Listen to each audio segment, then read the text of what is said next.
Perkahwinan selalunya jadi momen penuh cinta, bahagia. Semua orang senyum sampai ke telinga.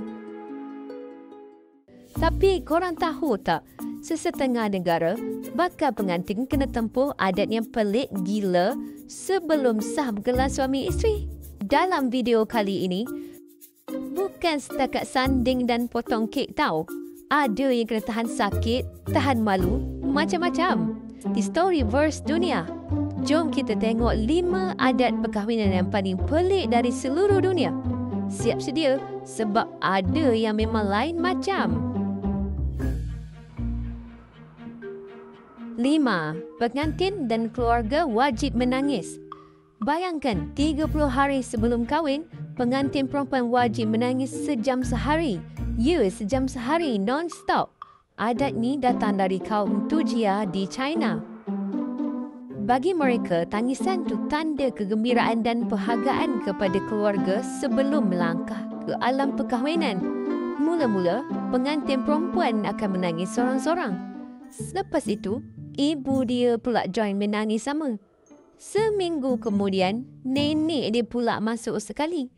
Akhirnya seluruh keluarga perempuan akan menangis beramai-ramai.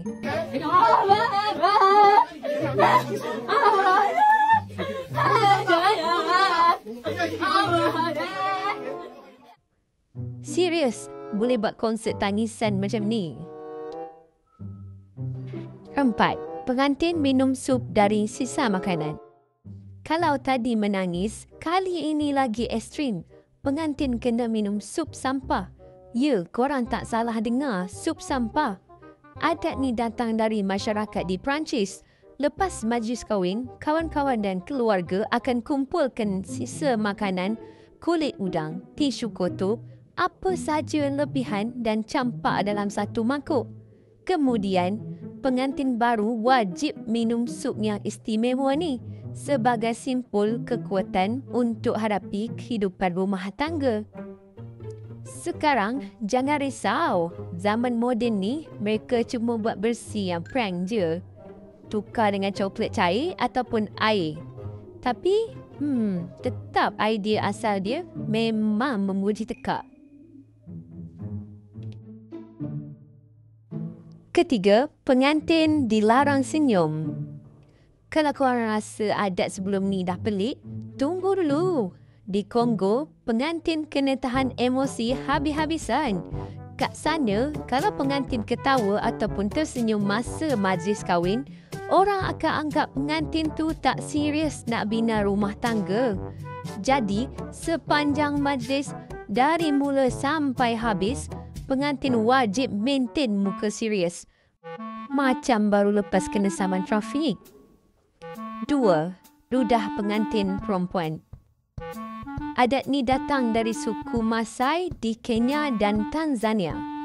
Sebelum pengantin perempuan melangkah keluar dari rumah di tempat suami, ayah kandung sendiri yang akan ludah ke kepala dan dada pengantin perempuan. Bagi mereka, ludah itu bukanlah simbol penghinaan, tapi berkat untuk memulakan hidup baru. Semakin banyak berkat yang diberi, semakin diberkati hidup rumah tangga mereka nanti. Kalau kita kat tempat diorang, confirm dah kena flying kick kan? 1. Pengantin pijak tetamu. Ini memang agak lain, bukan?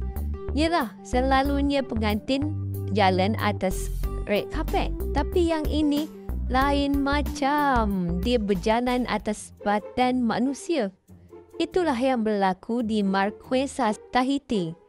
Lepas upacara perkahwinan, ahli keluarga dan sahabat akan baring rapat-rapat di atas tanah dan pengantin akan berjalan di atas mereka. Bukan sebab marah, tapi sebagai simbol sokongan. Bagi masyarakat di sana, ini adalah tanda kasih sayang. Seolah-olah mereka sedia menjadi alas untuk laluan baru si pengantin. Nampak pelik bagi kita, bukan? Tapi bagi mereka ini adalah satu perhormatan. Inilah uniknya adat bila cinta diraikan dengan cara yang luar biasa.